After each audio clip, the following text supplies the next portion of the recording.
Hello दोस्तों, स्वागत है एक बार फिर से आपका मेरे चैनल पे लीगल इज 127 पे।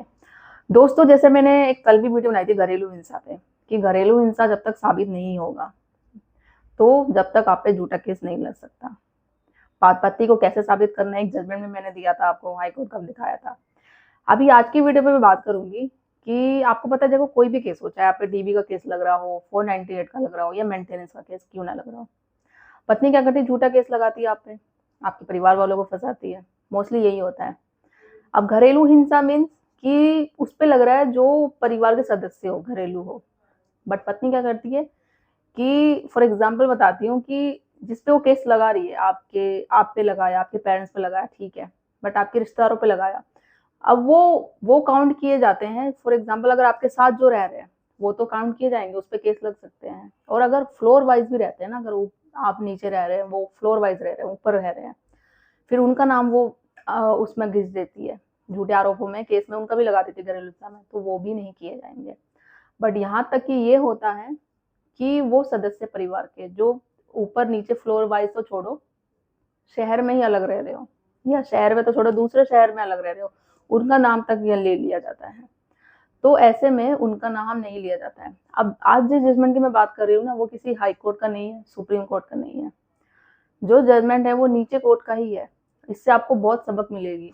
भले पुराना, देखो मेरे पास कमेंट करते हैं कि मैम ये लेटेस्ट जजमेंट नहीं है। लेटेस्ट जजमेंट से आपको करना क्या है, जजमेंट तो जजमेंट होता है, वो काम आपके आएगा ही। और सबसे बड़ी बात, सीख आपको मिलेगी ना। इस जजमेंट से ये सीख मिलेगी, देखो जो पति था ना, वो हाई कोर्ट नहीं गया, सुप्रीम कोर्ट नहीं गया, नीचे अदालत में ही रह के ना उसने अपना फैसला किया, उससे पक्ष में ही फैसला आया। तो ऐसा क्या था, जानने के लिए वीडियो पूरा देखना पड़ेगा। चैनल पे नए जुड़े हैं आप तो चैनल को लाइक करना, शेयर करना, सब्सक्राइब करना बिल्कुल मत भूलिए, साथ ही बेल आइकन दबा दीजिए ताकि आपको टाइम टाइम से मेरी वीडियो की नोटिफिकेशन सबसे पहले मिलती रहे। और आप जैसे जो लोग और भी पीड़ित हैं, जो अपनी पत्नियों से झूठे केसों में फंस रहे हैं, परिवार वाले जो अपनी बहू से परेशान है, तो वहां तक जैसे आप जैसे और लोग होंगे फ्रेंड सर्कल में, रिश्तेदार में, तो वहां तक वीडियो मेरी जरूर शेयर करिए ताकि उनको भी हेल्प मिल सके। प्रॉब्लम होती क्या है ना कि केस से बाहर कैसे निकलना है आपको जब पता चलेगा, जब आपको नॉलेज होगी, कानून की सही जानकारी होगी। जब होगी नहीं तो आपको पता चलेगा नहीं। और वो मैं अपने चैनल के माध्यम से हमेशा आपको देती हूँ। तो किस तरीके से निकलना है, ये नहीं है कि मेन भाई पुरुष महिलाओं के लिए कानून बनाए गए, पुरुषों के लिए भी है, बस उन्हें जानना जरूरी है। आपको आपके लिए भी ये है कि आपकी बहू परेशान कर रही है, बेटे के साथ लड़ाई झगड़ा कर रही है, तो आपके पास भी राइट्स है, राइट सबके पास है, इक्वल राइट्स है। कानून ने कोई भेदभाव नहीं किया है, बस आपको उनको समझने की जरूरत है। अब मैं हमेशा बोलती हूँ, जब भी घरेलू हिंसा केस लगता है, चाहे 498 लगता है, तो इस जजमेंट में जो पति ने क्यों ऐसा आखिर हुआ क्या, जो नीचे अदालत में ही इसका केस खत्म हो गया, उसके फेवर में ही गया। क्यों? क्योंकि इसने, जो आप लोग क्या करते हैं, रिप्लाई देते हैं ना, मैं हमेशा बोलती हूँ रिप्लाई मत दीजिए, रिप्लाई की जगह ऑब्जेक्शन फाइल करिए। और इस पति ने यही किया, रिप्लाई नहीं दिया। जब उसके साथ उसके परिवार वालों को भी घरेलू हिंसा में नाम लिया गया, तो उसने यही किया। और मैं हमेशा ये बोलती हूँ आपको, एक चीज और बोलती हूँ कि काउंटर केस करना सीखो आप। क्योंकि जब पत्नी ने झूठा केस किया है ना आप पे, चाहे वो 490 हो या घरेलू हिंसा हो, तो आपको टेंशन लेने की जरूरत नहीं है कि आप प्रेशर में आ जाते हो, भाई केस कर दिया, अब मेरे पूरा परिवार चला जाएगा, पूरे रिश्तेदारों का न्याय मिले, वो भी चले जाएंगे। तो आप क्यों ले रहे हो टेंशन? टेंशन तो उसको लेने की जरूरत है जिसने केस किया है, क्योंकि साबित उसको करना पड़ेगा कि जो वो आरोप लगा रही है, भाई उसके साथ अत्याचार हुआ है, अन्याय हुआ है, साबित तो करना पड़ेगा ना। कोर्ट तो सबूत मांगेगी। ये नहीं कि उसने बोल दिया, एक महिला है तो उसकी बातों पे चल देगी, आपको जेल में पहुंचा देगी, पूरी फैमिली को जेल में पहुंचा देगी, और फिर आपसे पैसे भी डिमांड करेगी कि हाँ भाई जो पत्नी मांग रही है वो दे दो। ऐसा नहीं होगा, उससे सबूत मांगा जाएगा, और बाइलक वो सबूत तो उसके पास होगा नहीं।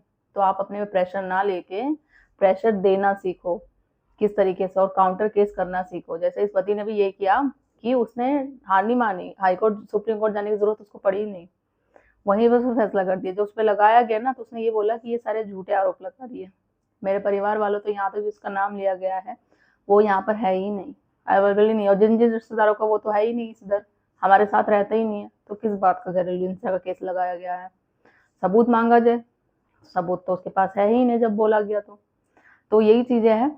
जब उसने ये चीज किया ना, और जब काउंटर केस सारी चीजें लगाई, बात उसके फेवर में गई, तो जो वो चाह रही थी ना कि मेंटेनेंस मुझे मिले, मेडिकल खर्चा, सारी चीजें, वो उल्टा हो गया। बात मानोगे कि उसको, पत्नी को बोला गया कि तुम अब वो जिसके पैसे उसने लगाया ना पति, तुम्हें देना पड़ेगा।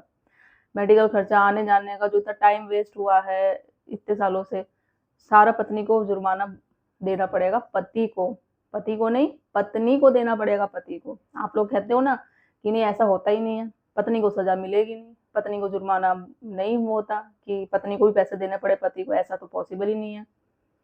तो पॉसिबल है, बस पूरा पॉसिबल है, डिपेंड करता है आप पे कि आप किस तरीके से अपने केस में फाइट करते हैं। ये भी तो आम तौर पे आपके जैसा ही इंसान था, वही नॉर्मली जो आप पे केस लगते हैं उस पर भी यही लगे, जैसे आपको और आपके पूरी परिवार वालों को केसों में झूठे में फंसाया जाता, वो भी इसके साथ हुआ। हाई कोर्ट तो गया ही नहीं, ना सुप्रीम कोर्ट भी गया, आप लोग तो वहां तक भी चले जाते हो।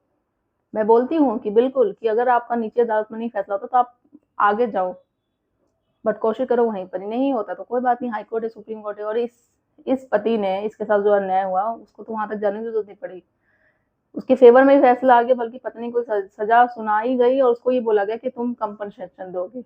ये डिटेल्स में आप पढ़ लीजिएगा जजमेंट, ठीक है, आपको बहुत ज्यादा सीख मिलेगी। और उन लोगों को ज्यादा सीख मिलेगी जो उन्होंने अपने माइंड में एक सेट डाल रखा है ना कि कुछ नहीं होता, मेंटेनेंस देना ही पड़ता है, चाहे कुछ भी कर लो, कितना भी बोल लो, हमें मेंटेनेंस देना ही पड़ेगा। पत्नी को कभी आपने सुना है ये सजा मिलती है? पत्नी ने कभी पैसे पति को दिए हैं क्या? कंपनसेशन, उस पर जुर्माना कभी लगा है? तो लगा है, बस आपको जानने की जरूरत है। और जजमेंट छोड़ो, जजमेंट तो वैसे मैंने बहुत दी है, अभी मैंने हाल ही में एक बनाई थी कि 7 साल की उसको भी सजा मिली, पत्नी को, क्योंकि उसने झूठ बोल बातें झूठ छुपाई कि वो जॉब करती थी और पति से पैसे वसूल कर रही थी। तो कोर्ट को गुस्सा आ गया कि उसने झूठे बात छुपाई है और अभी तक वो पैसे ले रही थी हर महीने 30,000। तो कोर्ट ने उसको आदेश दिया कि इसको 7 साल की सजा होगी। तो वो भी तो हुआ, वो भी जजमेंट मैंने आप लोगों को शेयर किया, मेरे चैनल पर जाकर देखना, आपको वीडियो मिल जाएगी। और इसमें भी यही हुआ। क्यों नहीं है? अगर आप लोग ठान लो ना कि सच को हमें साबित करना ही करना है किसी भी तरीके से, और जब पता है वो घरेलू हिंसा का केस, चाहे 498 कुछ भी हो, गलत पत्नी ने किया है, झूठा आरोप वो लगा रही है, आप सही हो। मैं जानती हूँ इन्वेस्टिगेशन जो होती है वो एक तरफा होती है, और ये बात आपको भी पता है, आईओ एक तरफा करता है, तो आप उसी को करो ना। कभी रिप्लाई मत दो, ऑब्जेक्शन करो कि हाँ ये चीजें हैं, इन्वेस्टिगेशन नहीं हुई ढंग से, आईओ नहीं आया, उसने हमारी बात नहीं सुनी, उसने एविडेंस तक नहीं देखा, कंप्लेन करो ना उसके खिलाफ। ये सारी चीजों को लेके एक तरफा थोड़ी ना फैसला किया जाता है, कोर्ट तक बात पहुंचाओ। डरने की जरूरत नहीं है आपको जज से, जज उसलिए बैठा हुआ है न्याय करने के लिए, आपकी बात भी सुनेगा। वकील नहीं सही से आपका फाइट कर पा रहा है तो चेंज करो, और हमेशा वकील वही हायर करना चाहिए। मैं हमेशा बोलती हूँ जो मैट्रिमोनियल के केसेस लड़ते हो, क्या पता आपने कुछ दूसरा डिफरेंट वकील कर रखा हो, इस वजह से आपका केस थोड़ा स्लो चल रहा हो या अभी तक फैसला नहीं आया होगा, वो भी देखना पड़ता है, बहुत चीजें देखनी पड़ती है, कहाँ लीक पॉइंट हो रहे हो। अगर आपको कुछ नॉलेज है, आपके वकील को नहीं है, वो जानबूझ के कुछ होता है कि डिले करते हैं, ठीक है, मैं सबको नहीं करी, कुछ कुछ होते हैं। तो चीजें अगर आपको नॉलेज मिल रही है, आप वीडियो देख के, मेरी वीडियो देख के, या और भी होस्ट वीडियो देखते हैं, तो वहाँ उनको तक शेयर करो कि सर ऐसा भी होता है, ये भी धाराएं होती है, ये भी लगा सकते हैं। काउंटर केसेस लगाओ ना, धमकी देना 504, जान से मारने की 506, बहुत सारे हैं। और एंड ऑफ द जो मानहानि का केस लगता है, झूठा केस जब साबित हो गया कि पत्नी झूठा केस लगा रही है, तो उस पर आप सेक्शन 211 का केस लगा दो।